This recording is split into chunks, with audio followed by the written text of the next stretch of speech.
Alam mo, same mindset talaga tayo noon ano. Ngayon ko lang din napagtanto yun.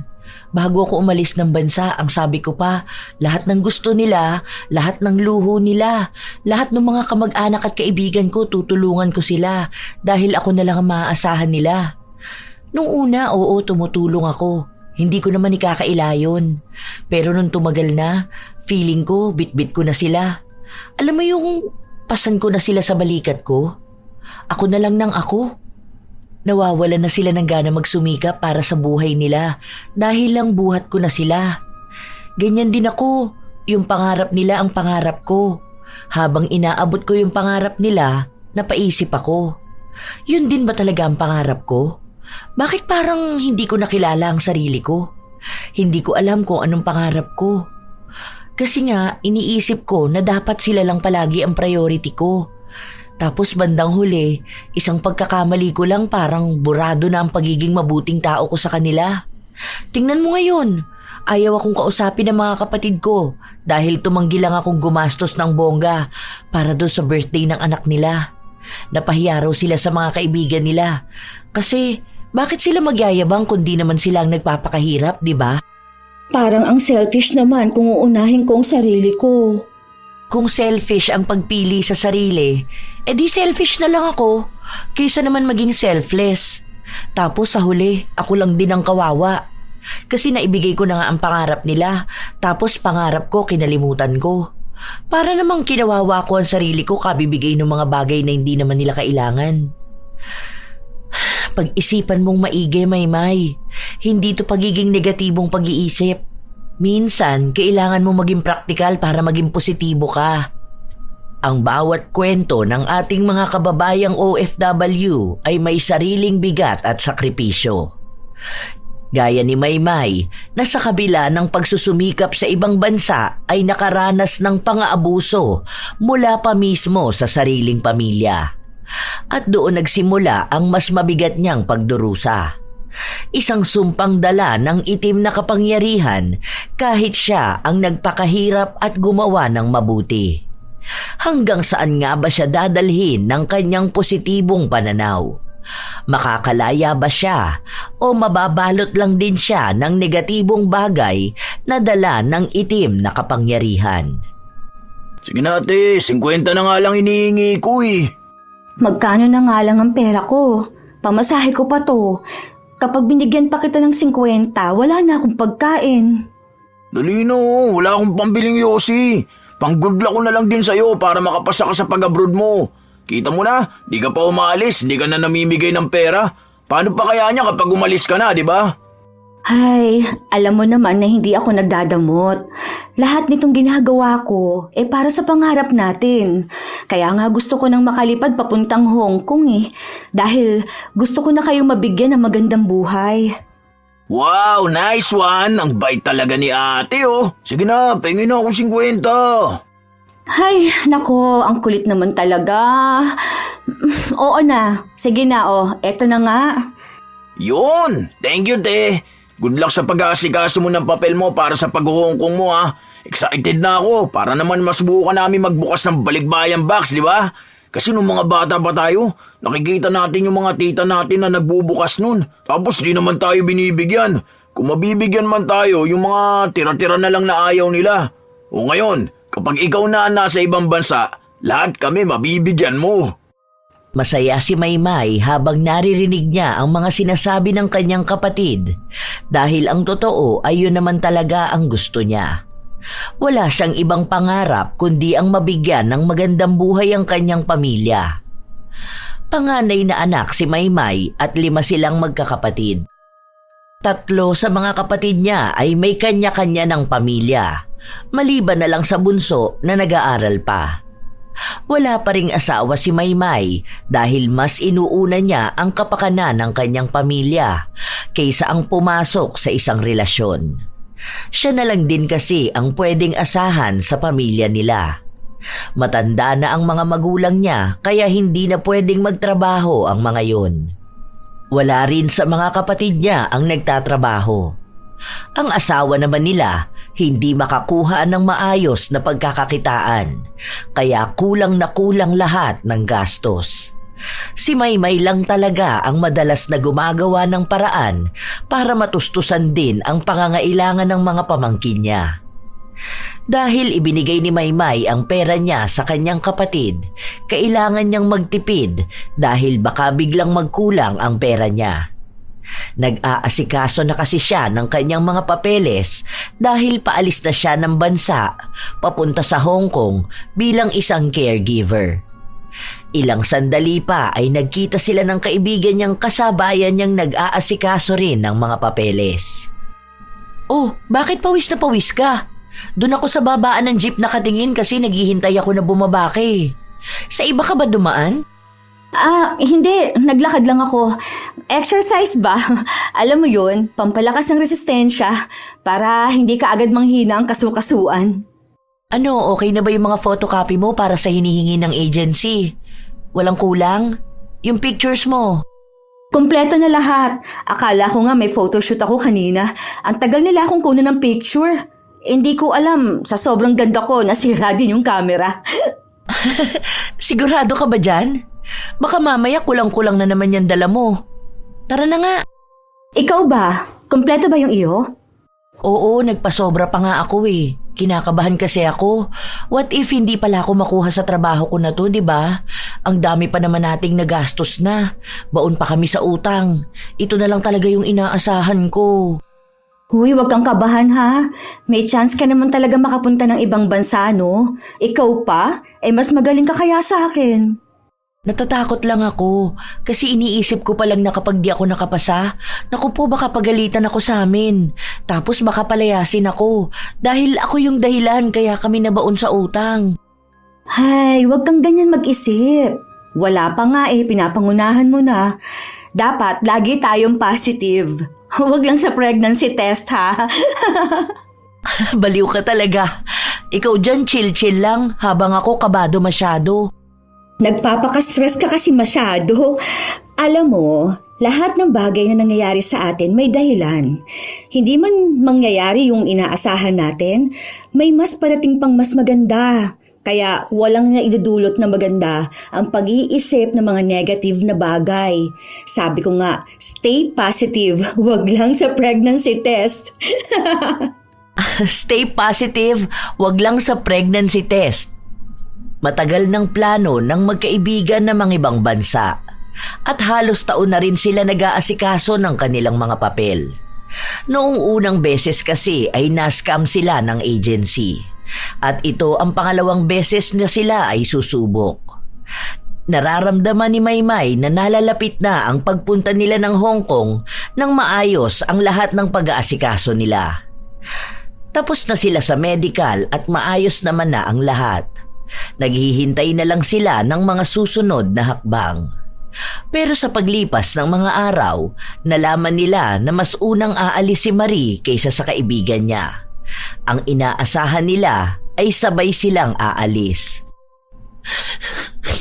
Next week ka naman na susunod, di ba? Over naman to sa pag-iyak. Ano, akala mo naman hindi na tayo magkikita sa Hong Kong. Tingnan mo, kadiri, may tumutulo ka pang sipon. Hindi ka sa outer space pupunta, girl. Nakakainis ka naman eh. Kasi, bakit ang bagal ng employer mo? Akala ko sabay tayo sasakay sa eroplano. Kinakabahan pa naman ako. Paano kung di ko kayanin sa Hong Kong?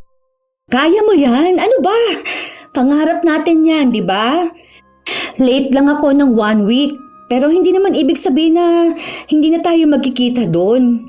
Kaya yan, ha?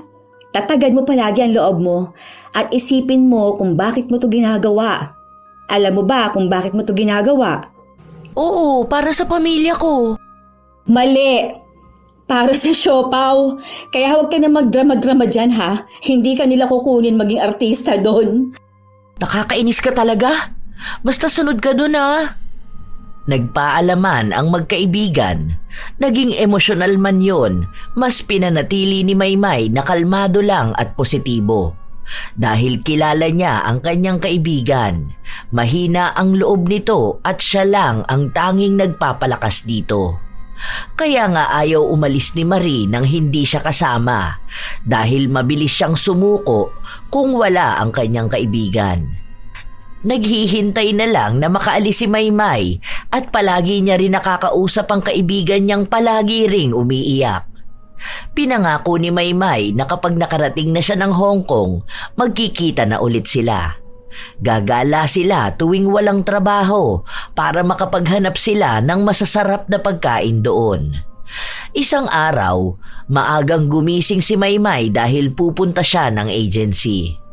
Napansin niyang gising ang kapatid niya at naglalaro sa cellphone.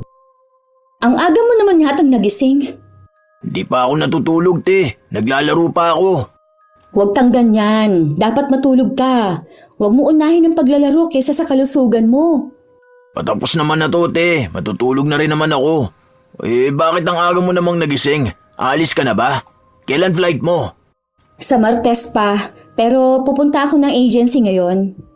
Nice one! Hong Kong na si ate!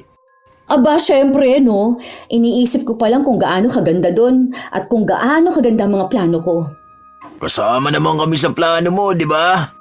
Malamang, kaya nga ako aalis ng bansa para sa inyo. Una muna dapat itong bahay. Pagawa mo to Tapos palagyan mo kami ng bukod na kwarto. Isa sa amin ni Mrs. Tapos yung isa sa dalawang mong pamangkin. Kasi naman nagsisiksikan tayo rito sa isang bahay. Ang mahalaga, may bahay tayong tinutuluyan, no? Tapos, sama-sama tayo rito. Masayang pamilya. Pero, oo, isa talaga yan sa plano ko, ang ipaayos tong bahay natin. Huwag mong kalimutan ng mga pamangkin mo Yung pag-aaral nila. Tapos yung mga padala mo sa amin. May pangako ka sa akin, di ba? Bibilang mo ako ng iPhone kapag nasa ibang bansa ka na. Aasahan ko yan once a month ka lang magpapadala, di ba? May hati ba kami sa pera dun? Allowance ba namin dito? Oo, lahat yan magkakaroon ng pamilya natin. Naniniwala ako na mararanasan din natin ang magandang buhay. Nararamdaman ko na talaga na yayaman tayo Tapos, kapag balik ko rito, magnenegosyo na lang tayo. 2 taon lang naman ang kontrata ko. Sa 2 taon na yon, malamang marami na tayong naipundar at marami na tayong ipon. Yun! Galing talaga ng ate ko. Pengi nga pala akong 20. Yan tayo Nang uuto ka na naman Pamasahe ko na nga lang to Dali na, te. Bibili lang ako yosi. Malapit lang naman agency nyo Maglakad ka na lang. Exercise din yun Maaga pa naman Hindi na napigilan pa ni Maymay na magbigay ng pera sa kanyang kapatid kahit pagagamitin niya yon. Wala kasing trabaho si Cedric pero meron siyang 2 anak. Lahat yon magiging sagot ni Maymay kapag nagpunta na siya ng ibang bansa. Dahil ipinangako niya rin naman na siya na ang bahala sa magandang kinabukasan ng mga anak ng mga kapatid niya. Ilang taon nang tambay si Cedric at simula nang malaman niyang pupunta sa ibang bansa ang kanyang ate, hindi na siya naghanap pa ng trabaho. Ang sabi niya, siya na lang ang mag-aasikaso sa bahay nila. Wala namang problema kay Maymay dahil ang gusto niya lang naman talaga ay bigyan ng kaginhawaan ang lahat ng mahal niya sa buhay. Kahit pa man ang kapalit nun ay ang paghihirap niya. Habang naglalakad si Maymay, kumakanta-kanta pa siya. Sa pamamaraan na yon ay nawawala ang kanyang pagod. Pero habang naglalakad siya, bigla siyang nakaapak ng malambot na bagay. Ay, nakaapak pa ng tae talaga. Ay, pero, sabi nila, swerte to. Ang ibig sabihin nito, may paparating na maraming pera sa akin. Ito na yon. Ang pera na yon at swerte na yon ay ang makukuha ko kapag punta ko ng Hong Kong. Ayos! Sinadsad ni Maymay ang sapatos niya sa gilid para maalis ang dumi ng aso na naapakan niya. Mabaho yun pero wala na siyang pakialam. Iniisip niya na lang ay may positibong bagay na paparating sa kanya. Swerte yun kahit na para sa iba nakikitang malas ang makaapak ng dumi. Nagpatuloy siya sa paglalakad pero bago pa siya makarating sa agency, natalisod naman siya. Ay! Buti na lang, hindi ako nadapa. Ang ibig sabihin lang nito, magaling akong magbalanse sa buhay. Ang galing! Nice! Ay, nasira atang sapatos ko. Nagugutom na siya ha. Nakanganga na eh. Ay, sige, mamaya kakain na tayo. May malawak na ngiti at taas noo pa ring naglalakad ang dalaga. Wala siyang pakialam sa kung ano man ang nararanasan niya. Ang mahalaga sa kanya ay nagpapatuloy siya sa buhay. Nang makarating siya sa agency, nakakuha naman siya ng magandang balita tungkol sa pagpunta niya sa Hong Kong. Nakahanda naman na lahat ng gamit niya, kaya ang paglipad na lang ang kanyang hinihintay. Sobrang saya niya, lalo pat nalalapit na niyang harapin ang pangarap niya para sa kanyang pamilya. Hanggang sa dumating ang araw na yon. Hindi siya maihahatid ng kanyang pamilya papunta sa airport dahil malaki ang gagastusin nila kung sakali man. Mag-isa lang siyang babiyahe, kaya sa bahay pa lang ay naging emosyonal na ang mga magulang niya. Over naman kayo sa iyak-iyak na yan? Parang 2 taon lang wala ang napakaganda ninyong anak, ano? Okay lang yan. Pagbalik ko rito sa bahay, mas maganda na ako. Mukha na akong si Kim Chu. Huwag nang iyak-iyak na yan. Baka madamay pa ako sa ganyan nyo eh. Basta mag-iingat ka dun, te. Huwag ka mag-aasawa agad, ha? Depende kung yung matandang malapit ng mamatay. Oo, ganyan. Sugar daddy, hanap ako doon. Sige na, baka maiwan pa ako ng bus papuntang Maynila eh. Aalis na ako ha. Ingat din kayo rito sa bahay. Wait lang kayo, magpapadala ako ng pera para maging mansyon na tong bahay natin. Ha? Huwag na kayo umiyak dyan. Ibang bansa lang pupuntahan ko. Over kayo, akala nyo naman sa Mars na ako titira. Ikaw, Cedric, ayusin mo dito sa bahay ha. Huwag kang magpapapasok ng mga kung sino mong tropa. Sige na, aalis na ako. Baka hindi pa kami magtagpo ni Jackie Chan eh. Magluluto pa naman kami ng pansit canton chili mansi. Mabigat ang dibdib ni Maymay na aalis ng kanilang bahay, lalo pat pinipigilan niya ang sarili niyang umiyak. Iniisip niya na dapat nakangiti lang silang lahat at masaya dahil ito na ang pangarap nila. Malapit nang matupad lahat ng plano niya. Kaya bakit kailangan pang umiyak? Ang selebrasyon dapat palaging masaya, hindi ito pwedeng tabunan ng iyakan. Kaya ayaw niyang magtagal na kausapin ng pamilya niyang umiiyak, hindi na rin siya lumingon pa pagsakay niya ng jeep. Ibinalita niya sa kaibigan niyang parating na siya sa Hong Kong at pwede na silang magkitang dalawa. Positibo lang palagi ang iniisip ni Maymay. Ayaw niyang isipin ang lungkot na magiging mag-isa siya sa ibang bansa dahil ang iniisip niya, ang pag-iisa na yon ay makakatulong para sa kanyang pamilya. Ang daming naging aberya bago nakasakay ng eroplano si Maymay. Ay, agoy! Na-sandwich na naman ako rito sa MRT. Ay, sandali lang. Uy, hindi ako burger patty. Ay, nasira pa ang gulong ng maleta ko. Wait lang kuya. Sumabit pa yung damit ko sa zipper ng bag mo. Wala. Napunit na. Ay. Okay, kalma. Carry lang to. Ang mahalaga, makakarating ako sa pupuntahan ko. Go, Maymay. Stay positive. Huwag lang sa pregnancy test. Kahit na ang daming aberya na pinagdaanan ni Maymay, makarating lang sa pangarap niyang bansa, hindi naging hadlang ang mga yon para tingnan niya ang mas maliwanag pang parte ng buhay. Na ang mga kamalasan na nangyari sa kanya ay hindi talaga kamalasan. Parte yun ng kanyang buhay para makita kung gaano ba siya magiging positibo sa lahat ng bagay. Nakarating si Maymay sa Hong Kong. Sa unang linggo niya ay nahirapan siya, lalo na sa komunikasyon niya sa kanyang mga amo. Limitado lang kasi ang alam nilang Ingles, kaya hindi sila masyadong nagkakaintindihan. Mababait naman ang kanyang mga amo kahit pa ang matandang babae na inaalagaan niya.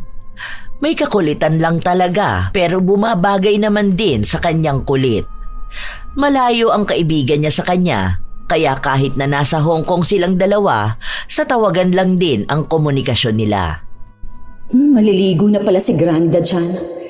Gisingin ko na nga. Grandma, wake up! The sun is already awake also. If you no wake, sun becomes sad. You go to bath. You no think, ha? Ano ba naman to? Tango-tango lang, kala mo naman naiintindihan ako. Tuwang-tuwa sa kanya ang kanyang inaalagaan kahit na hindi naman talaga siya nito naiintindihan. Ang sabi pa ng kanyang amo, sa kanya lang daw naging ganon ang kanilang ina dahil ang ibang nag-alaga sa kanya ay sinisipa niya o kaya ay palagi niyang tinatapunan ng pagkain. Kaya natatakot sila noong una na kunin si Maymay dahil baka umalis lang din ito kaagad. I'm very patient, Mom. Not the doctor away, but very good taking care. Kapag siya ang nagsasalita, ay natatawa na lang din ang kanyang mga amo. Dahil sa mabait din si Maymay, binibigyan din siya ng mga lumang gamit ng kanyang amo at isa yon sa ikinatutuwa niya dahil may nailalagay siya sa kahon na ipadadala niya sa kanyang pamilya. Isang gabi, nang tulog ang binabantayang matanda ni Maymay, tinawagan siya ng kanyang pamilya. Ate! Ano na? 2 months ka na dyan ah. Kailan ka naman magpapadala? Malapit na. Huwag kayo mag-alala. Buo na may papadala ko sa inyo next month. Next month pa? Tagal naman nun. Bakit naman ganyan? Wala ko pa naman unang sahod mo, paldo na kami rito sa bahay. Ganun talaga yun. Si Marie nga, ngayon pa lang din makakapagpadala ng maayos sa bahay nila eh. Ang mahalaga nandito na ako, di ba? Tapos, nakakapag-work na ako at may mga naipon na pala akong ipadadala dyan sa inyo. Pinupuno ko lang tong balikbayan box ko. Eto, tingnan nyo to. Ibinigay sa akin ng amo ko rito. Sapatos to ng boss ko na lalaki. Ang ganda nito. Branded pa.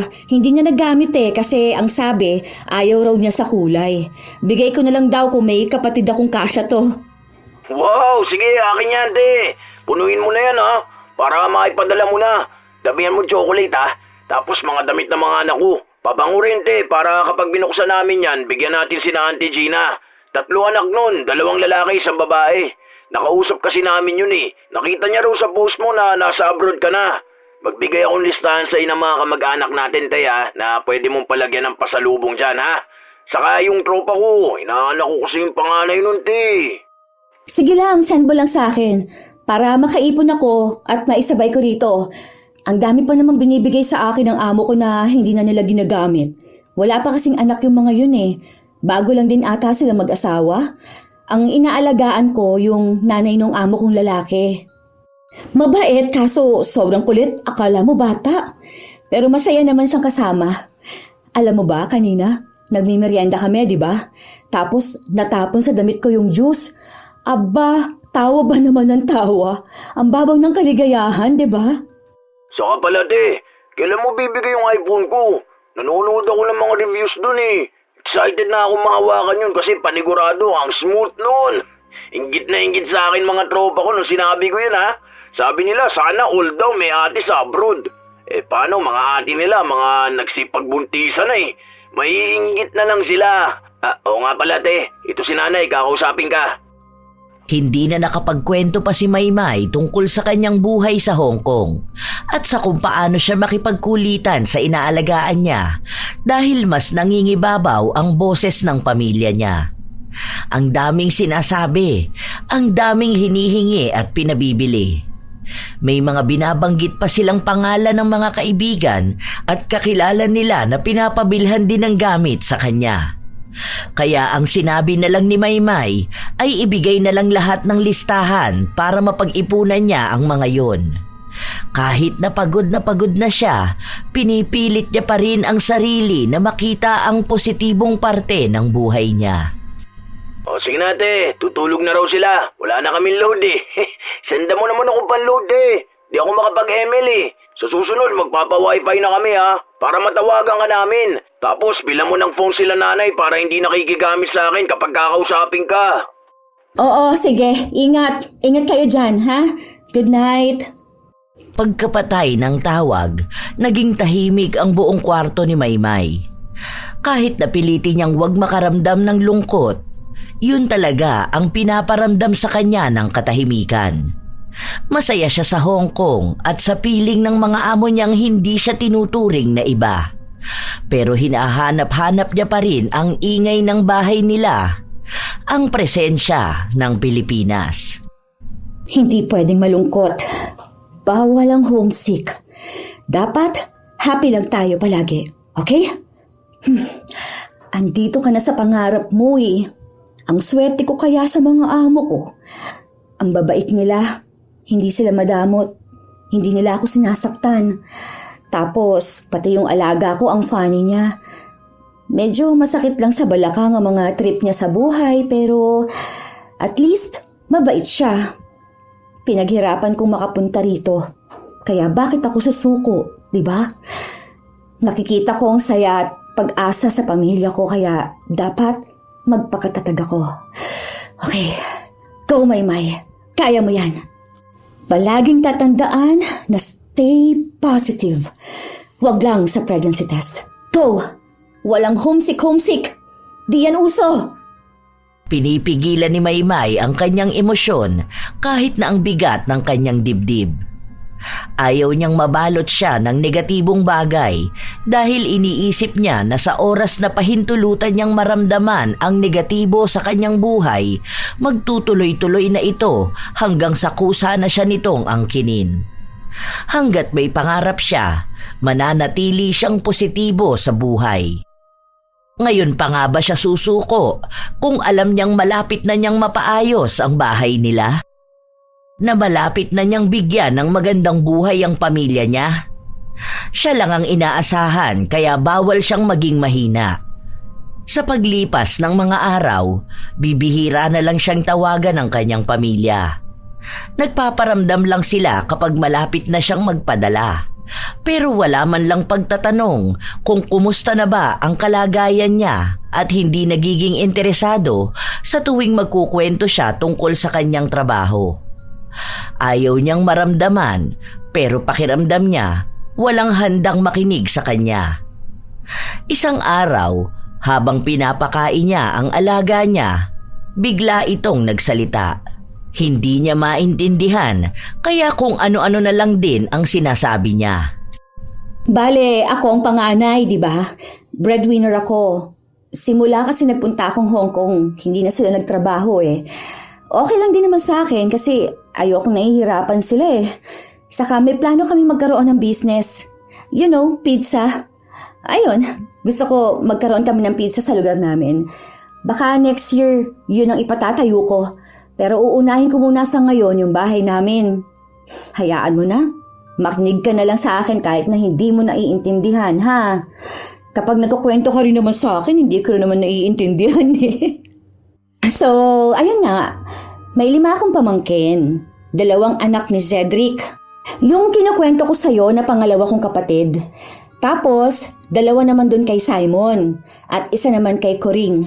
Yung bunso namin, si Baby, wala pa yung anak kasi nag-aaral pa eh.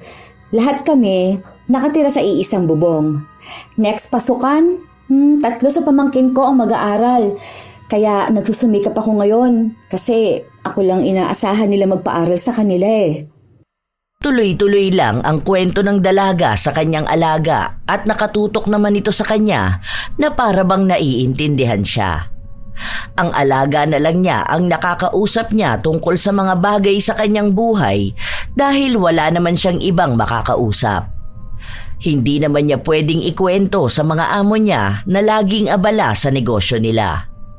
Wala naman siyang ibang kababayan na nakatira malapit sa kanila. Hindi kasi siya lumalabas ng bahay kung hindi sila magkikita ng kaibigan niya. Pero 2 beses lang sa isang buwan sila kung magkita ni Marie. Ako, hindi pa ako nagkakaroon ng boyfriend. Pero kung may papakilala ka sa akin, sugar daddy, okay lang. You know, sugar daddy? Sweet papa? Give me one, okay? Me, no boyfriend. Me, need money. Oh, kita mo na, natawa ka rin. Sayang kasi hindi ka marunong magtagalog, ano? Ay, ganito. Tuturuan na lang kitang magtagalog, okay? Halos naging laruan ni Maymay ang kanyang inaalagaan, lalo na at sumasabay rin naman ito sa kanyang mga kalokohan. Parang nagkaroon ng panibagong pamilya si Maymay sa piling ng kanyang mga amo. Kaya minsan, naiiwasan niyang mangulila sa kanyang pamilya at nagbibigay ng lakas yun para mas magpatuloy siya sa kanyang buhay. Palaging nagpapadala ng pera si Maymay hanggang sa nag-aral na ang mga pamangkin niya. Sa private school ipinasok ang mga bata dahil yon ang gusto ng kanilang mga magulang. Dahil mahal ng dalaga ang kanyang mga pamangkin, sumang-ayon na siya sa plano ng mga magulang nito. Isang gabi, tumawag siya sa bahay nila dahil katatapos niya lang magpadala ng pera. Ano, nakausap niyo na bang mag-aayos ng bahay? Gusto ko magkaroon na ako ng sarili kong kwarto dyan. Paano ako mag-uuwi ng lalaki kung wala akong kwarto, di ba? Pagbibiro lang naman ang ginawa ni Maymay, pero nagalit ang kanyang mga magulang at sinabi na bakit mag-aasawa na kaagad siya kasi simula pa lang niyang makatulong sa kanila. Sinabi rin na kung magkakaroon na siya ng anak, kawawa naman ang kanyang mga pamangkin na maliliit pa at siya lang ang inaasahan para sa pag-aaral ng mga yun. Ano ba kayo? Biro lang naman yun. Sino namang lalaki ang iuuwi ko? Wala nga akong nakakadate ngayon dito, no? Panay lang ako trabaho. Nagalit na si tatay. Ikaw kasi akala niya pababayaan mo na kami dahil lang sa may boyfriend ka na. Magkakaroon ka pa naman ng isa pang pamangkin. Ha? Sinong buntis? Nabuntis mo na naman ang asawa mo? Uy, hindi Si baby ang buntis. Magsasama na nga sila rito ng asawa niya Nag-aaral pa yun ng kolehiyo pero malapit na mag-graduate. May boyfriend pala si baby? Akala ko nag-aaral siya. O paano na yan? Hindi na niya itutuloy ang pag-aaral niya? Hindi na Ganun din naman yun. Kahit na mag-aaral siya, mag-aasawa rin naman siya Okay naman na yung asawa niya, mabait naman din. Kaso nga lang, nag-aaral pa Pinalaya sa kanila. Kaya kung sakali, ikaw na lang tumulong para makapagtapos yun sa pag-aaral 1 year na lang naman Kami na nagpresenta sa kanya kasi alam naman namin na mabait ka. Para naman yun sa pamangkin mo Hindi ka agad kumibo si Maymay. Inilipat ang cellphone sa bunso niyang kapatid at tila ba tuwang-tuwa itong ipinakikilala sa kanya ang nobyo nito. Ang lalaking nakabuntis sa kanya na wala ring maayos na kabuhayan at magiging dagdag lang sa bubuhayin ni Maymay. Pero hindi na lang siya nagpakita ng pagkadismaya. Sa halip ay naging masaya na lang din siya para sa kanyang kapatid. Ayos yan. Dahil ang baby, blessing yan. Congrats bunso ha. Sana babae yan para may magiging Barbie tayo. Magpapa-gender reveal sila Bigay kang pera Call kami sa'yo nun para mapanood mo. Gender reveal? Magkano naman magagastos doon? Kailangan pa ba yun? Ako na lang mag-predict ng gender. Ano ba yun? Lalaki ata kapag maitim ang kilikili. Kaso, matagal na maitim ang kilikili ni baby bago pa yan mabuntis. Kaya nga di tuloy alam kung babae o lalaki. Pero magkano ulit yung sa paggawa ng cake, baby? Hoy, baby, tinatanong ni ate mo Maymay magkano magagastos sa gender reveal. Sinabi ni baby na nasa 5K ang magagastos nila. Labas pa raw ang mga susuotin nilang damit. Masyadong malaki ang pera na yon kung tutuusin. May pera namang naipon si Maymay, pero iniisip niya kung babawasan niya yon para magpadala ng pera sa kanyang kapatid. Dahil gusto niya sana na dalhin ang pera niyang yon kapag nakauwi na siya sa Pilipinas at magsisimula siya ng maliit na negosyo. May plano kasi sila ni Marie na kapag nakauwi sila ng Pilipinas, ay magbubukas sila ng negosyo na magkasosyo silang dalawa. Mangyayari lang yon kung parehas silang may ipon. Pero ilang beses nang nagbawas ng ipon si Maymay at hindi yun alam ng kanyang kaibigan. Ilang sahod na rin ang nagdaan na hindi siya nakapagtatabi dahil buong buo niya talagang ibinibigay sa kanyang pamilya. Humirit pa si Cedric ng dagdag na padala dahil sa kaarawan ng pinsan nila at siya raw ang sagot sa alak. Sa paglipas ng mga araw, nagkita na ulit ang magkaibigan. Pareho silang walang pasok sa trabaho at lumabas sila para gumala. Oh, ano yung suot mo? Ang akala ko ba binigyan ka ng magandang sandals ng amo mo? Bakit hindi mo sinuot? Itinabi ko. Ipadadala ko yun sa bahay. Kasayos ko kasi yung pinsan ko. Ang sabi ni nanay, ibigay ko na lang daw doon. Kasi naghihintay rin yun para sa padala ko Talaga ba? Mas malala ka pa pala talaga sa akin. Ngayon, tinigil ko na yung magpadala ng sobra sa kanila. Paano? Inaaway ba naman ako sa Facebook? Pinaparinggan ako doon? Pinagbablock ko nga silang lahat. Yung mga magulang ko lang ang pinapadalan ko ngayon. Dapat ganun na lang din ang gawin mo. Hayaan mo na isipin nilang masama na ang ugali mo dahil lang sa nakapagtrabaho ka sa ibang bansa. Parehas lang din naman yun. Alipin pa rin naman tayo. Ang pagkakaiba lang, sa ibang lahi naman. Basta para sa akin, hanggat masaya sila, magiging masaya na rin ako. Hindi ko naman binibilang ang ibinibigay ko sa kanila Saka akong may gusto nun. Pangarap ko yun para sa kanila. At alam ko na kapag nagbibigay ako, may malaking balik yun sa akin. Kapag nag-share ako ng blessing ko, may blessing din na darating para sa akin. Minsan talaga, kailangan nating tumulong, lalo na kung may kakayahan naman tayo. Oo, yun na nga. Tutulong tayo base sa kakayahan natin at sa hinihingi nilang tulong. Pero yung sayo, sobra naman na masyado. Kasi kahit luho nung kaibigan ng pinsan ng apo ng lolo ng aso ng kapitbahay nyo, tinutulungan mo. Natawa naman ako doon. Kaano-ano ko naman ang kaano-ano ni ano. Parang ganyan datingan yan Huy, hindi ako nagbibiro. Hindi porket nasa ibang bansa ka, sagot mo na lahat. Tingnan mo, sa kabibigay mo niyan, ikaw na ang mauubusan talaga. Ikaw ang mawawalan. At kapag walang-wala ka na, mawawala rin ang mga yan na parang bula. Walang tutulong sa'yo kundi sarili mo lang. Oh, wag mo sabihin sa akin na yung ipon mo, ginastos mo na rin. Hindi naman, huy. Hindi. Mamatay ka man? Huy, kumatok ka nga. Masama yung ganyan. Alam mo, Marie, yung mga ganyang lumalabas sa bibig mong negatibong bagay, masama yan. Dapat hindi ka nagsasalita ng ganyan, ano? Nagastos ko lang naman yung iba. Pero may ipon pa rin naman ako. Dadagdagan ko na lang yung next sahod. Ipinadala ko kasi para dun sa gender reveal ng kapatid ko. Sus, gender reveal pa sila, pang mayaman lang yung ganun. Pwede nilang gawin ng ganyang kaartehan basta pera nila. Ikaw na nga gagastos kapag nanganak yun, tapos ikaw pa gagastos sa pagpapalaki. Ikaw masyado mong hinayaan ng pamilya mong sumandal sa'yo.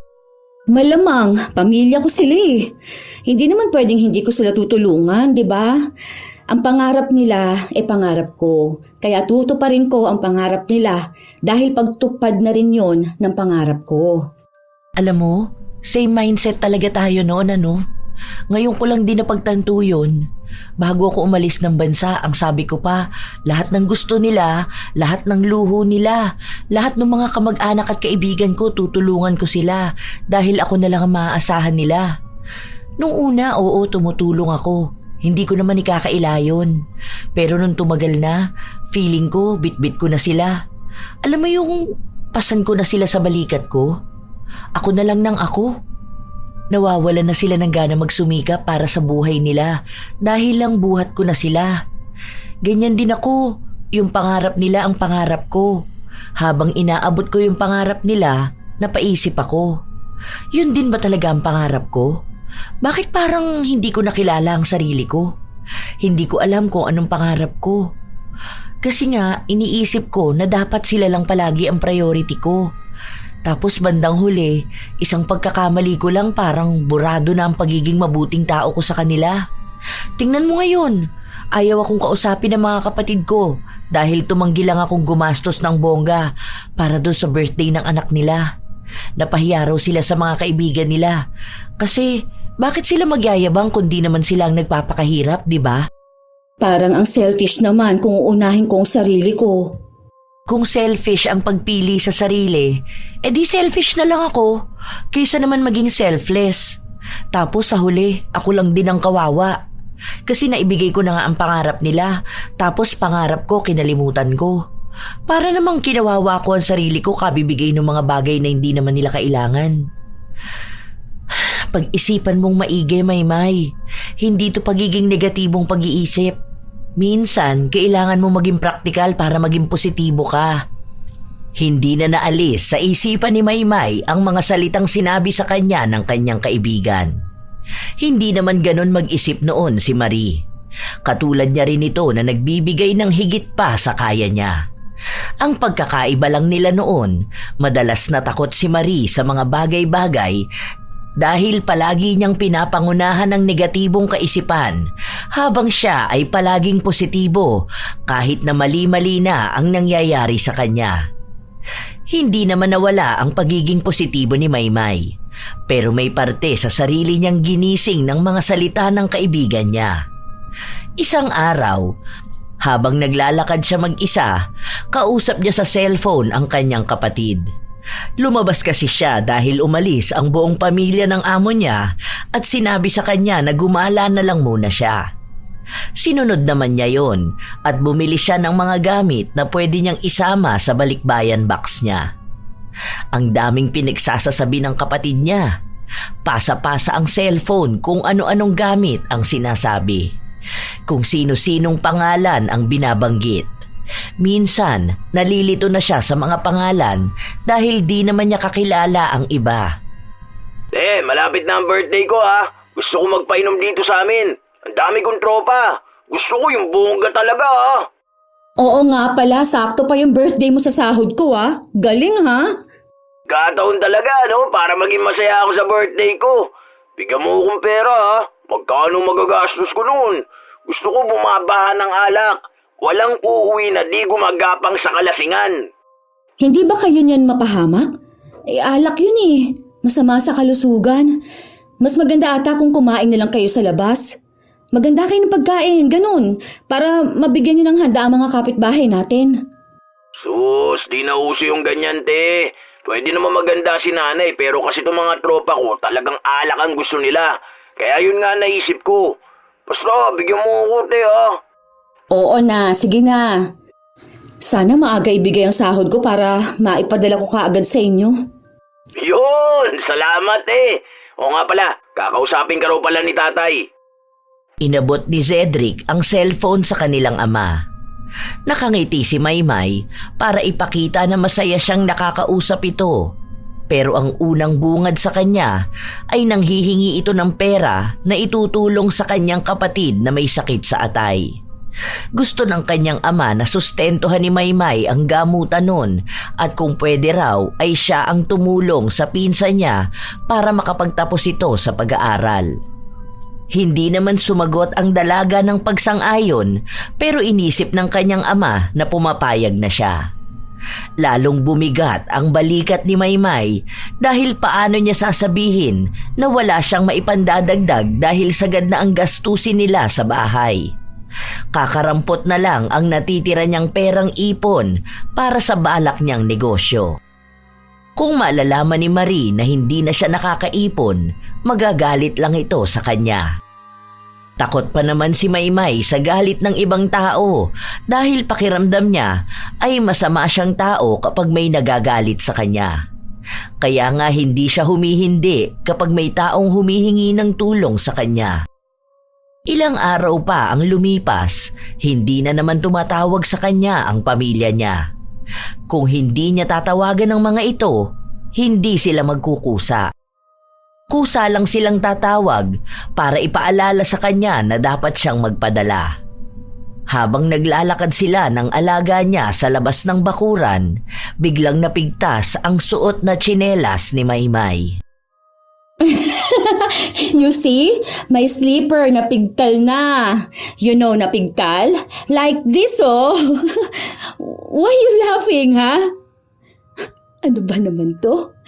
Bakit ngayon pa nasira? Wala pa naman akong pambili.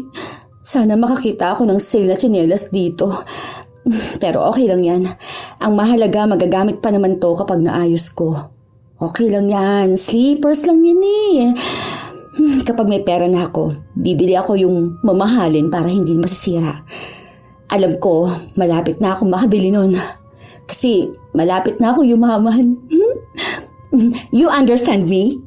Me going rich very, very soon. Natawa lang sa kanya ang kanyang alaga, hindi dahil sa sinasabi niya, kundi dahil sa pilit niyang pagsasaayos ng nasira niyang tsinelas. Nang makabalik sila sa loob ng bahay, napansin ng amo niya ang luma niyang suot at tinanong kung nasaan ang bigay sa kanya. Pinaliwanag niya na ireregalo niya yon at sayang naman kung gagamitin niya agad dahil pwede pa naman niyang magamit ang luma niyang tsinelas. Ang sabi ng amo niya, gamitin na niya yon dahil mahihirapan siyang magtrabaho kung hindi siya komportable. Lalo na ang sapin sa paa ang isa sa mahahalagang gamit niya, lalo pat madalas silang maglakad sa labas ng alaga niya. Sinabi lang ni Maymay na gagamitin na lang niya kapag kailangan niya at kapag wala na talaga siyang magagamit. You go sleep na, ha? Park tomorrow. You, me, okay? Good night. Nang makatulog na ang matanda, kumain naman si Maymay para bago siya matulog ay busog siya. May inuwi kasing pagkain ng mga amo niya sa kanya at manok yon na paborito niya. Nakakamay pa siyang kumain, nakataas ang paa sa bangko habang dinadama ang linamnam ng pagkain. Oh, di ba? Ayos. Ay, ang sarap ng pagkain ko. Ang ganda ng bahay na tinutuluyan ko. Ang bait ng mga amo ko. Medyo makulit lang talagang alaga ko pero mabait naman din talaga. Kahit na dumudugo ng ilong ko kakausap sa kanila, okay pa naman. Kasi medyo naiintindihan ko na sila eh. Mag-iisang taon na pala ako rito. Go lang. Kaya pa yan, Maymay. Ikaw pa ba mapapagod? Ang dami kayang nangangarap na magkaroon ng ganitong trabaho. Saka, nandito ka na oh. Bakit mapapagod ka, di ba? Una sa lahat, sa mga amo ko palang panalo na ako. Hindi nila ako sinasaktan. Hindi nila ako ginugutom. Winner na winner talaga.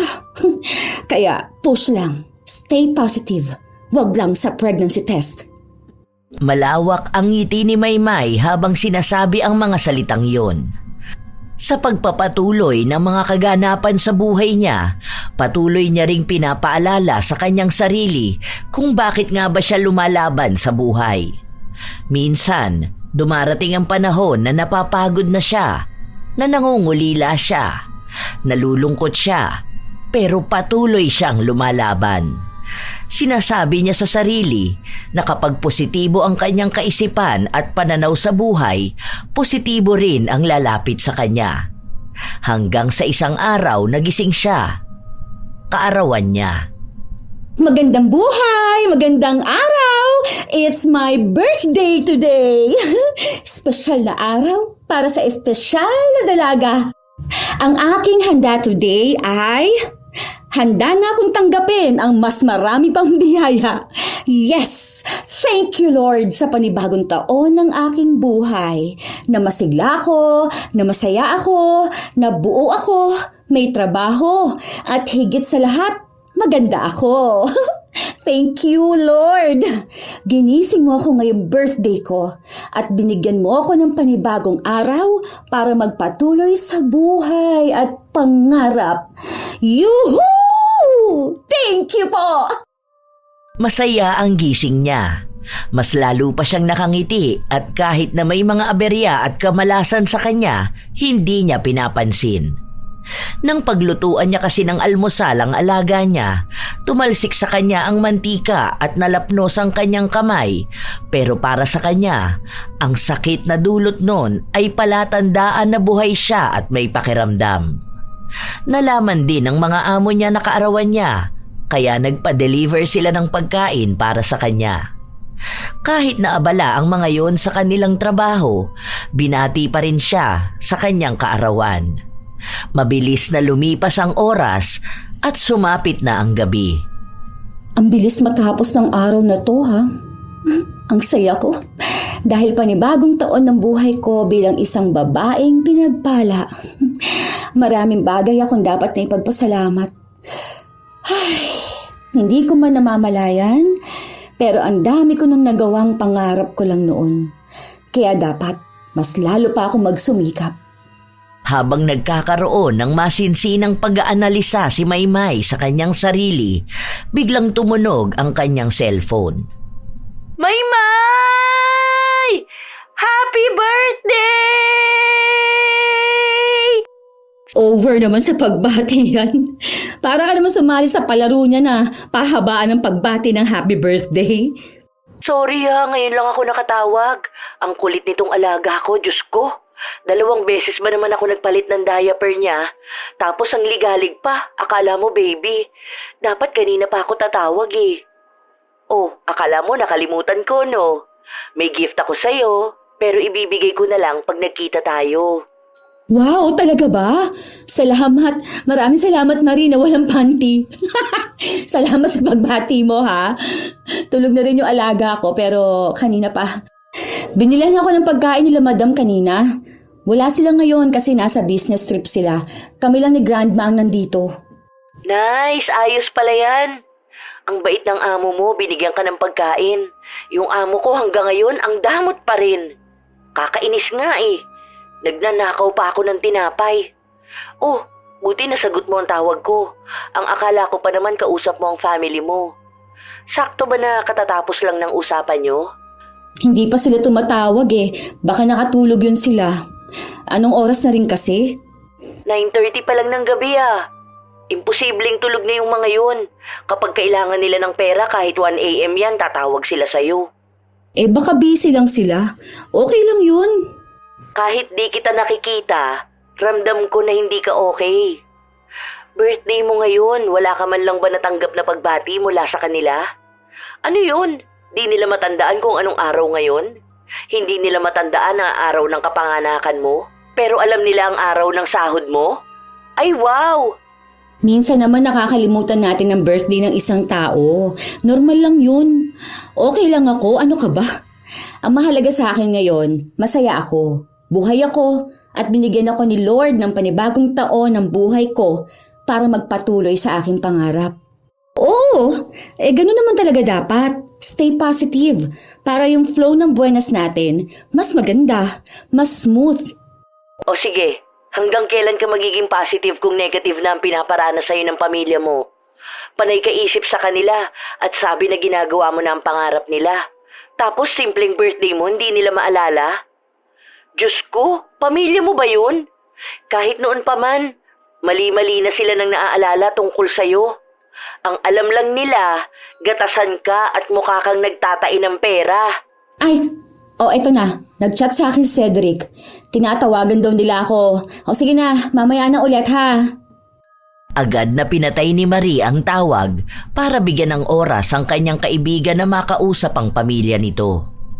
Hello Philippines and hello world! Wow, ang energetic ni ate ah. Ang lawak pa ng ngiti oh. Ano kaya meron? Siguro pinadala mo na yung balikbayan box no? O kaya may bonus na binigay sa'yo yung boss mo kaya bibigyan mo kami ng pera no? Hindi pa naman puno ang ipapadala ko dyan. Saka hindi naman holiday para magbigay ng bonus mo ngayon. Uy, bakit ang saya mo ngayong araw? Hindi ba pwedeng maging masaya araw-araw? Pwede naman. Ako nga pala te, papaalala ko sa'yo yung pera na hinihingi ko ha. Lapit na yun. Tapos, padagdagan mo na rin pala. Gusto kong bilan ng bagong sapatos yung 2 kong anak eh. May nakita ako sa mall, ang ganda. Branded yun na sapatos. Uso rin. Yung mga kaklase niya sa school, merong mga ganun eh. Ayoko naman mapag-iwanan yung anak ko, no?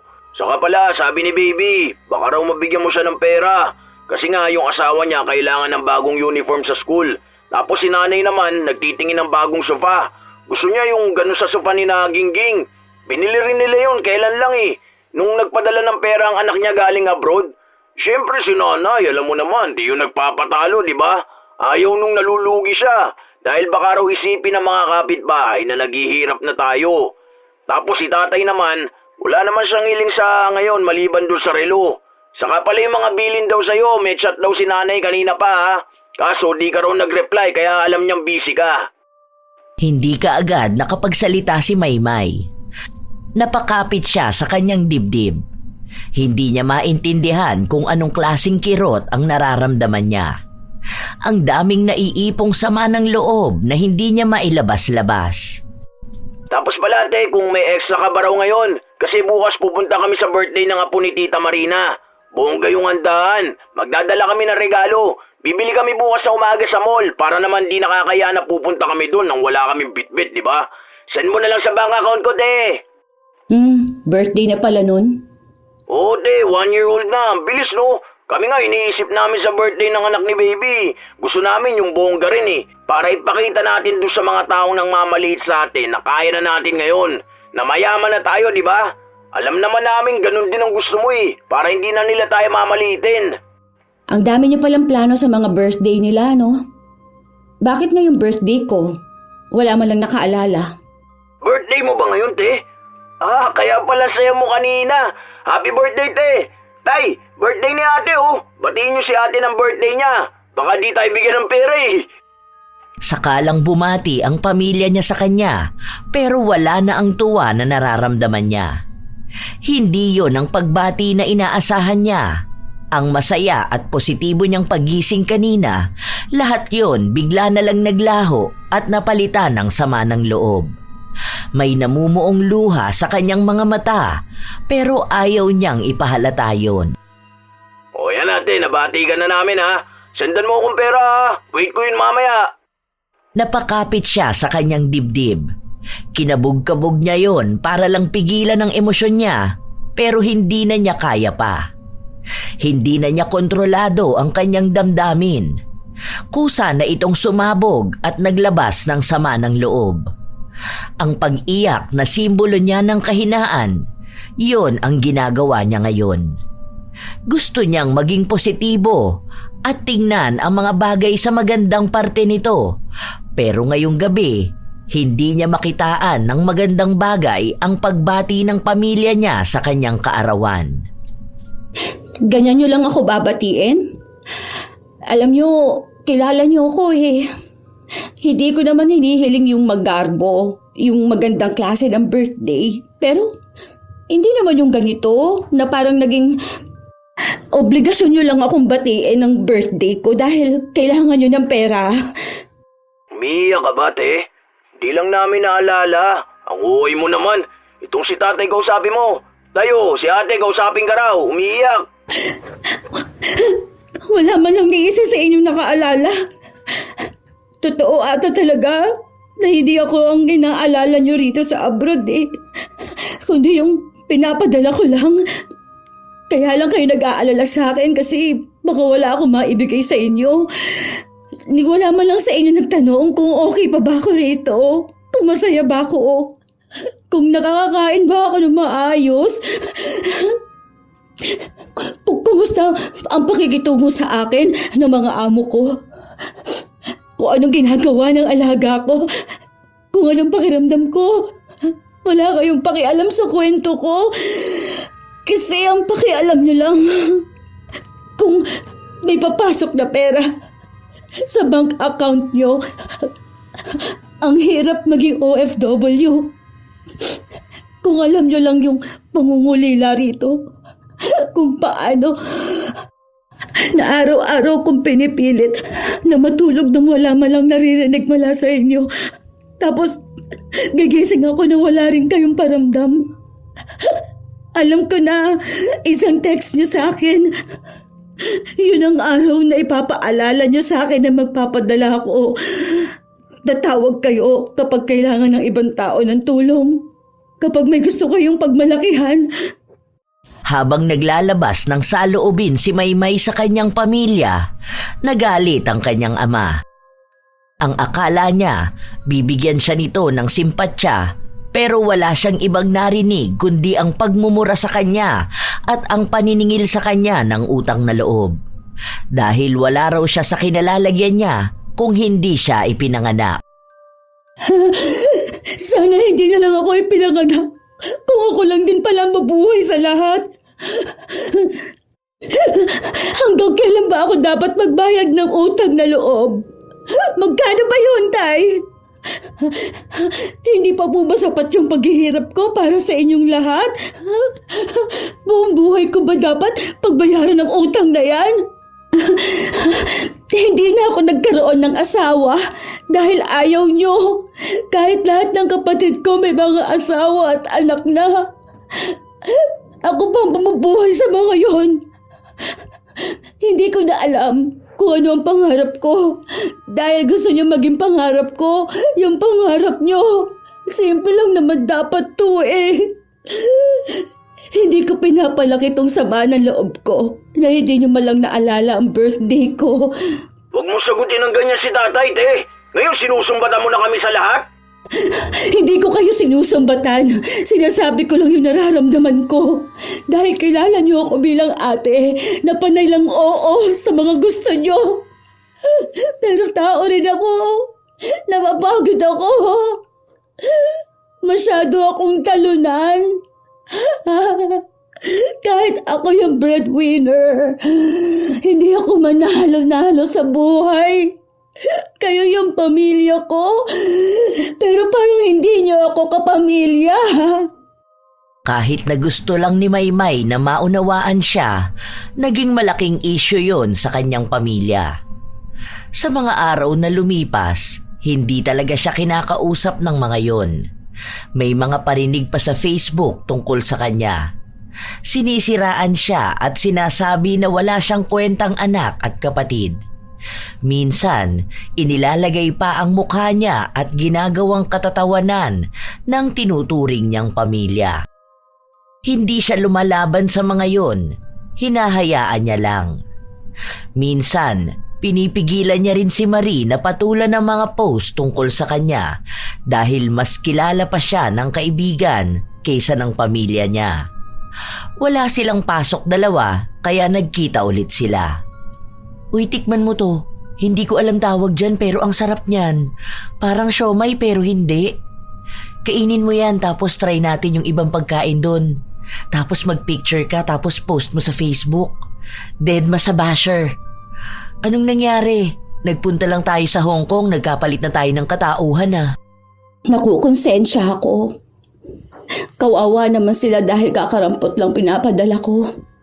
Ha? Ikaw pa talaga ang nakukonsensya? Sakto lang yun. Buti nga nagpapadala ka pa eh.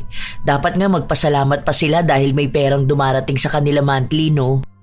Kasi parang yung pera na pinapadala ko, sakto lang sa bills at pagkain.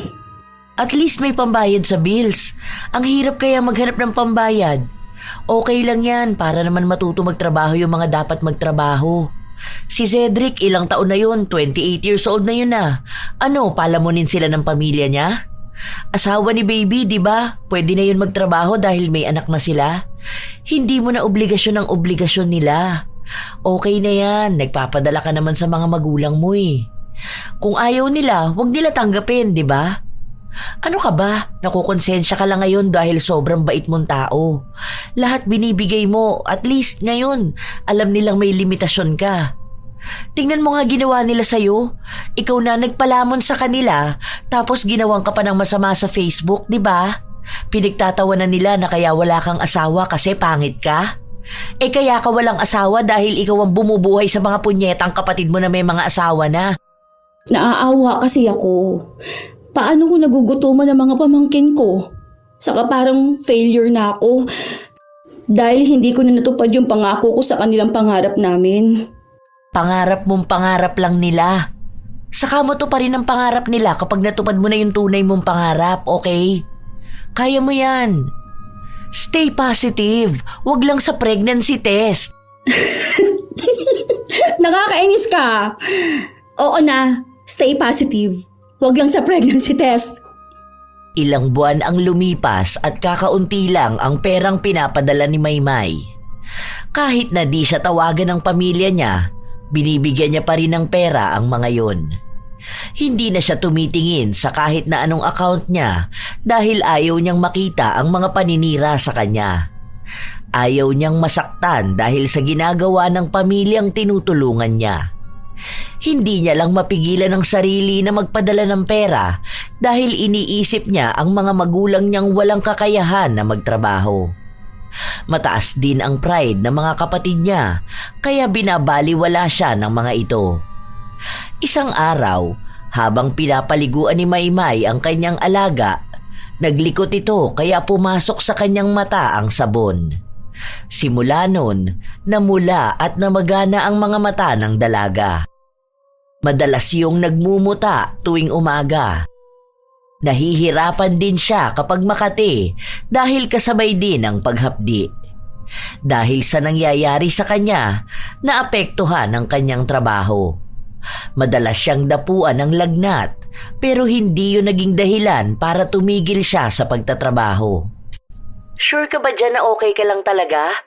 Tingnan mo nga yan sa camera pa lang nakikita ko na grabe na yung mata mo. Nag-aalala ako sa'yo kung alam mo lang. Nakakatakot yan. Baka kasi kung mapano ka at mauwi pa yan sa pagkabulag talaga. Hindi to. Gagaling din ako. Ano ka ba? Feeling ko nga pagaling na siya eh. Kaso nakakamot ko lang. Pero okay lang ako. Feeling ko na sobrahan ako sa paghahanap ng pogi kapag nasa labas ako. Panay ka naman biro eh. May nangyayari na nga masama sa'yo. Walang nangyayaring masama sa akin. May sakit lang ako. Pero hindi naman ibig sabihin na katapusan na ng mundo. Katapusan na ng buhay ko. Normal lang naman na magkasakit. Mas pinapatatag pa ang resistensya ko, no? Hay, grabe talaga ang mindset mong babae ka, no? Kahit na malala na ang nangyayari, sasabihin mong ganyan lang talaga ang buhay. Tapos may eme-eme ka pang nalalaman. Syempre, hindi naman pwedeng magpapalamon lang ako sa problema, no? Kung may nangyayari man ngayon, alam kong hindi ito magtatagal. Itong mga pangarap ko, parte lang to ng kwento ko.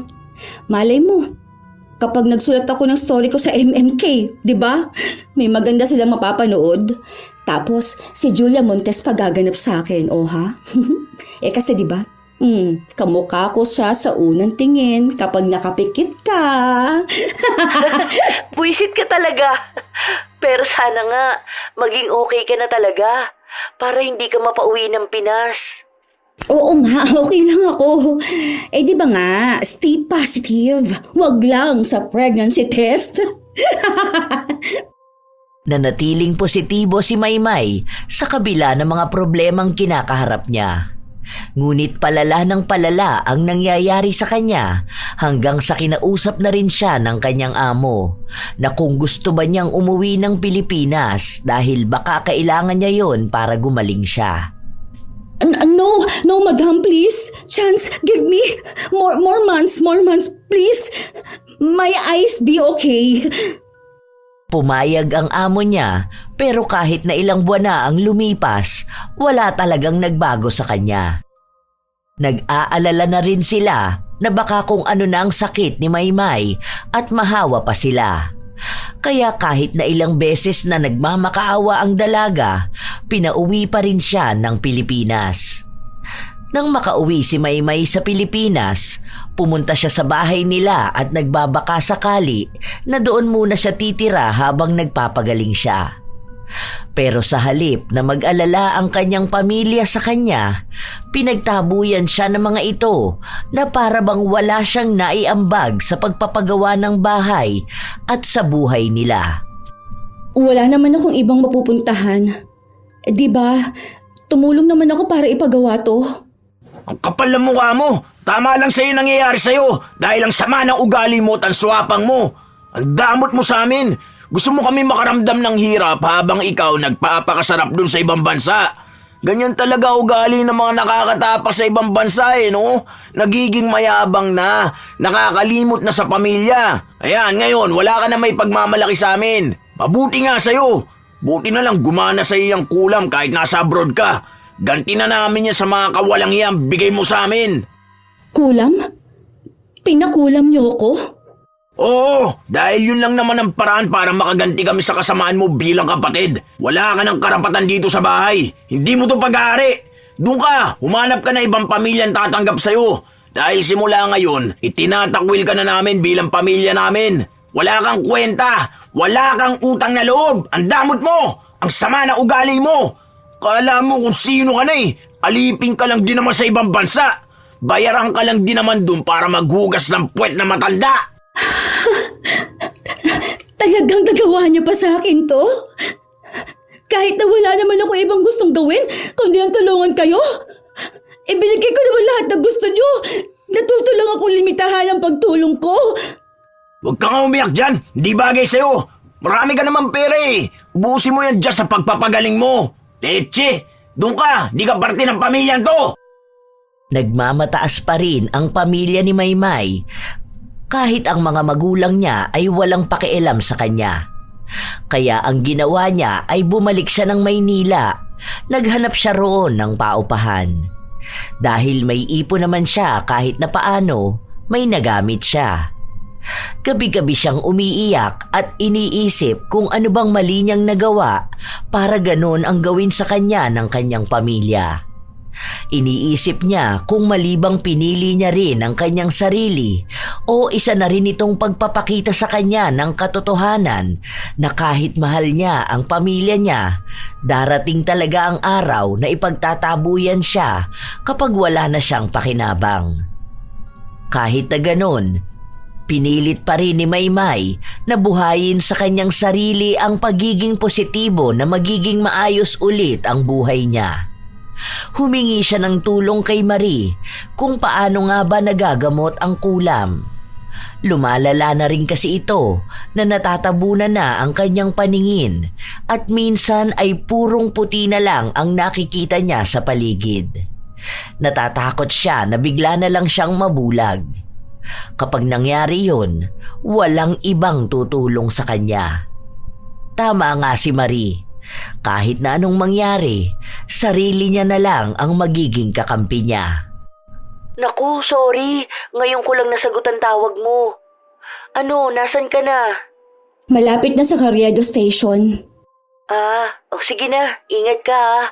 Baka madapa ka pa dyan. Tawagan mo ako kapag nakausap mo na yung albularyo na sinasabi ni Jokoy. Sige. Dito na ako. Salamat. Ay, ayaw naman magpadaan ng mga person, oh. Kapag ako nasara ng pinto, magdadabog talaga ako. Excuse me po, paraanin po ang maganda. Paraan po. Paraan. Ayun! Grabe. Buti na lang payat ako. Nakasiksik pa ako para makalabas. Okay, saan nadadaan? Aray! Aray ko. Ano bang ginagawa ko? Hindi na nga nakatakong natatapilok pa. Diyos mio, Marima. Okay lang. Hindi naman din masakit. Kung nadapa ngayon, babangon din ngayon. Alangan bukas. Di, muntangan naman ako rito sa station, di ba? Ano ba yan? Mukha naman akong baliw, kinakausap ko sarili ko. Makaalis na nga. Nahirapan ng dalaga mahanap ang albularyo na tinutukoy ng kakilala ni Marie. Pero nakita niya rin yun sa pagtatanong-tanong. Tang, i-check niyo nga rin po, baka nakulam tong mukha ko. Baka kaya medyo, alam mo yun, hindi na ganun artistahin. Feeling ko kasi, yung kabataan ko, kahawig ko si Julia Montes eh. Kaso nabati naman ako ng mga tao doon sa amin, nausog ata. Alam nga namang magpalahaway ako kada sasabihin nilang kamukha ko si Julia Montes.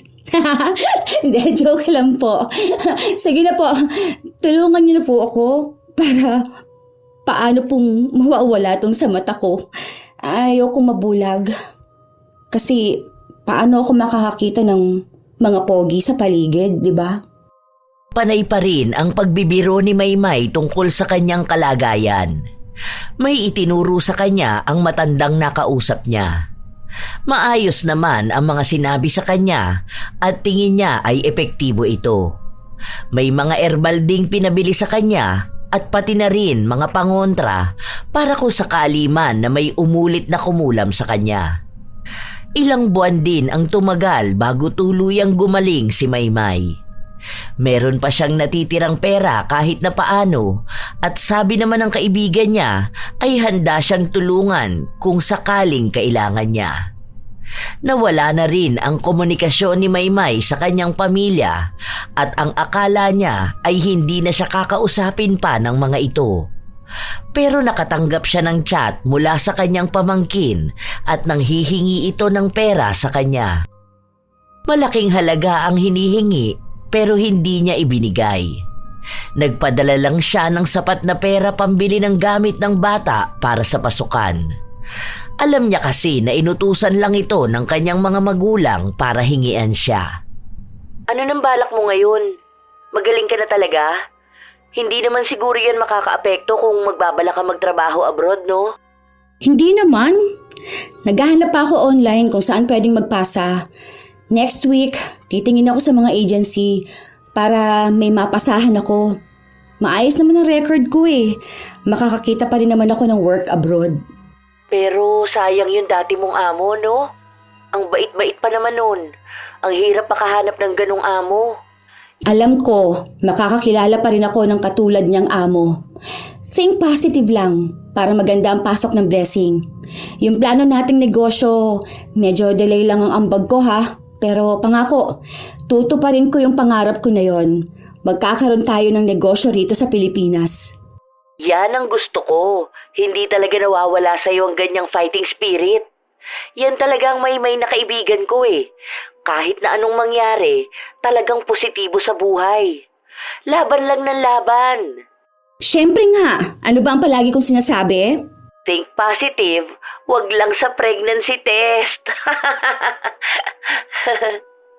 Mas lalong lumakas ang paniniwala ni Maymay sa kanyang sarili at sa kanyang mga plano sa buhay. Kahit na nakakatanggap siya ng kabiguan sa mga bagong trabaho na pinapasukan niya, alam niyang paraan lang yon para sa magandang bagay na nakalaan sa kanya. Palagi niyang pinapaalala na ang pagtanggi na yon ay ang unti-unti namang paglapit niya sa nakatadhanang trabaho para sa kanya. Isang araw, habang nasa labas siya, naglalakad at naghahanap ng trabaho. Muli siyang nakaapak ng dumi ng aso. Muntikan pa siyang madulas dahil dumausdos na siya. Uy, swerte na naman. Malamang may magandang balitang parating sa akin ngayon. Huh? Ay, naman, aba, doble swerte to ha. Naiputan pa ng ibon tong lagayan ko ng mga papeles ko. Naku, feeling ko, ito na yon. May maganda na akong balitang matatanggap. Pwedeng mag-aasikaso na ako dahil may employer na ako. Ramdam na ramdam kong magandang enerhiya. Amoy ko na ang tagumpay. At amoy ko na rin ang mabahong tae ng aso. Muling ikinuskos ni Maymay ang kanyang sapato sa gilid para maalis ang dumi ng aso. Habang ginagawa niya yon, tumunog ang kanyang cellphone. Tumatawag sa kanya ang dati niyang amo. Nagtanong ito sa kanya kung may trabaho na ba siya at kung wala pa ay baka gusto niyang bumalik sa kanila. Siya raw kasi ang hinahanap ng kanyang alaga. Ilang beses na rin silang papalit-palit ng mag-aalaga at panay pangalan niya ang bukang bibig. Napatalon si Maymay sa tuwa dahil aasikasuhin na kaagad ng dati niyang amo ang mga papel niya para makalipad na siya sa lalong madaling panahon. Ibinalita niya yon sa kanyang kaibigan at tuwang-tuwa ito. Inisip ni Maymay na maaaring yon ang dahilan kaya kahit na anong gawin niya ay hindi siya makahanap ng trabaho. Hindi dahil sa hindi siya magaling, kundi dahil nakalaan na sa kanya ang pagbabalik sa dati niyang amo.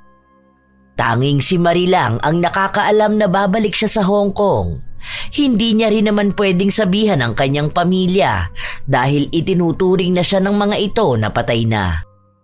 Hindi rin sigurado ni Maymay kung alam na ng kapatid niya na gumaling na siya sa ginawang pangungulam sa kanya. Hindi na nagtanim pa ng sama ng loob si Maymay sa kanyang pamilya dahil ang pagtatanim ng masamang loob sa iba ay para na ring pagkampi niya sa negatibong enerhiya.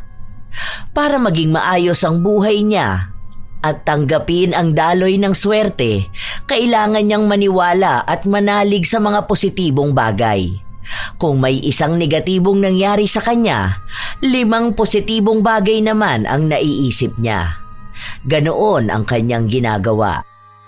Nang tumagal siya sa ibang bansa, nagpadala ulit siya ng pera sa mga magulang niya pero wala na siyang kahit na anong balita. Kahit hindi nang hihingi ng pera ang mga yon, ginagawa niyang magbigay dahil yon ang gusto niya. Nakakuha lang siya ng balita na may trabaho na ang kanyang kapatid dahil sa ibinalita lang sa kanya ni Marie. Doon niya napagtanto na kaya naman pala ng mga kapatid niyang kumilos para sa sarili nila.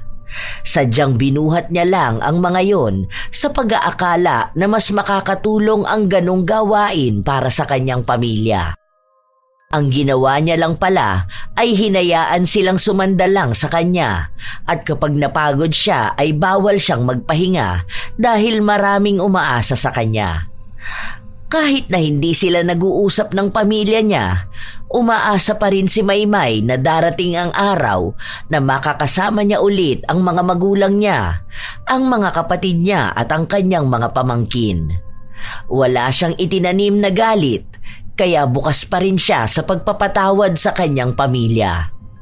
Sadyang may mga tao talaga na hindi kayang kumilos para sa sarili nilang pangarap, lalo na kung may maaasahan sila. Mahirap ang mga ibang bayan. Hindi madaling makibagay sa isang bansa na hindi mo kinalakihan. Araw-araw kang dadalawin ng lungkot. May mga sinuswerte sa kanilang pinapasukang trabaho, meron namang mga minamalas.